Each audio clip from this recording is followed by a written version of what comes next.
We going to Philly zone, empty the clip. Now, I know they say everything bigger in Texas, but I ain't know they meant the ass whoopings too. Sheesh. Them Derrick James boys down 0-2 in their biggest fights. Charlo. They talk all that trash about Canelo. Send him in this, send him in that. Well, send him in made the lion look like a house cat. I ain't gonna hold y'all. This was nothing to write home about overall. This was a boring-ass fight. And Charlo didn't come to win. He came to make sure Canelo ain't test his chin. I'm trying to tell you. Charlo was on his bike the entire fight, man. The entire fight. At first, I thought it was just a part of the game plan. He was moving around that ring effectively. I mean, it was nice lateral movement. Nice, you know what I'm saying? Nice use of that ring. But it was nothing coming back. I just thought, we've been seeing Canelo slow down. We've been seeing him gas out around like 6 through 8. I'm like, okay, maybe he's trying to, tire him out a little bit. He's going to put the pressure on him the second half of the fight. Nope, wishful thinking. By the third round, Canelo had set the tone for what the rest of the fight was going to look like. He was walking Mel down behind that constant pressure and going to that body whenever possible.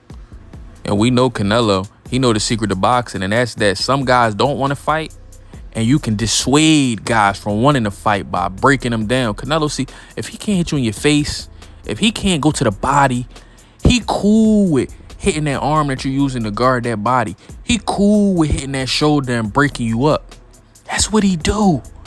And he slowly change your mind about the punches you want to throw. He make you decide if you want to even hold the phone when he throwing the hook, because you got to decide, do you want to have a broken arm? Do you want to have an arm that's hurting? Or is you going to try to use your head movement and hope you can duck this punch? He had you in there making business decisions mid-fight. Anybody with eyes could see that Charlo was in there overthinking it. And like I said, he was using that movement, but he ended up putting his back to the ropes, and that's what got him dropped in the 7th round. Not only was the little cub overthinking every punch, but he wasn't putting nothing on the punches. He was just tapping.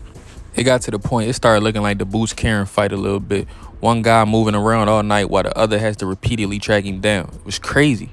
No bullshit. It got to the point, I said to myself, Self said, huh? I said, I know he didn't call this man out for 10 years to win 1 round. And myself said, yeah, you right. He ain't called him out all that time to win 1.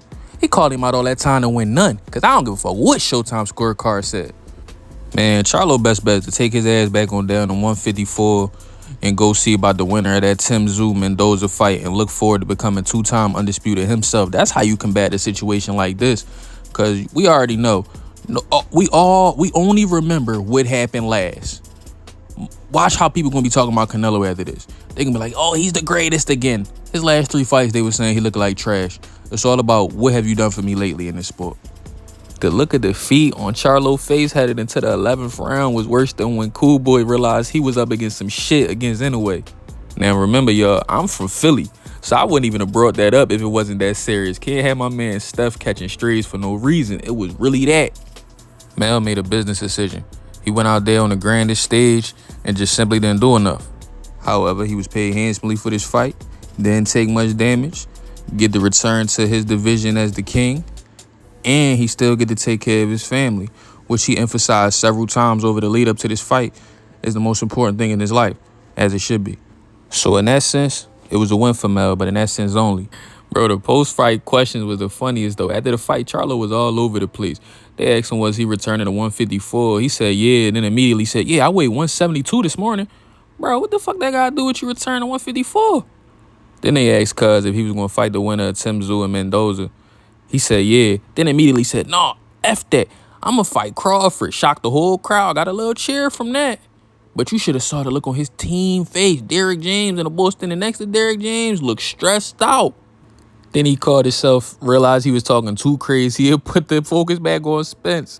He talking about, yeah, but he got to fight my brother Spence first, so I'm going to wait my turn. Yeah, motherfucker, I bet you is going to wait your turn, because you know Bud coming to wreck shit.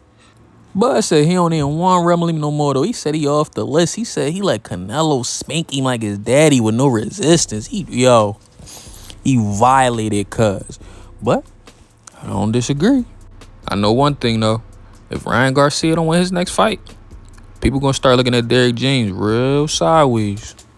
It's showing Ryan and Joshua to show out for the camp now. Now, granted, Spence and Charlo both lost to great fighters, and when you step up your competition the way that they did, a loss is possible. And I respect the men that get in the ring and challenge themselves that way. But with the way these two performances went and how people was ripping Frank Martin's last fight and how they criticized Joshua's wins over Franklin and Helenius, Garcia got to come with something his next fight. But we going to have to wait and see how it go. Hop in that comment section and let me know what y'all think. You know y'all opinion valued around here. Till next time, I'm out.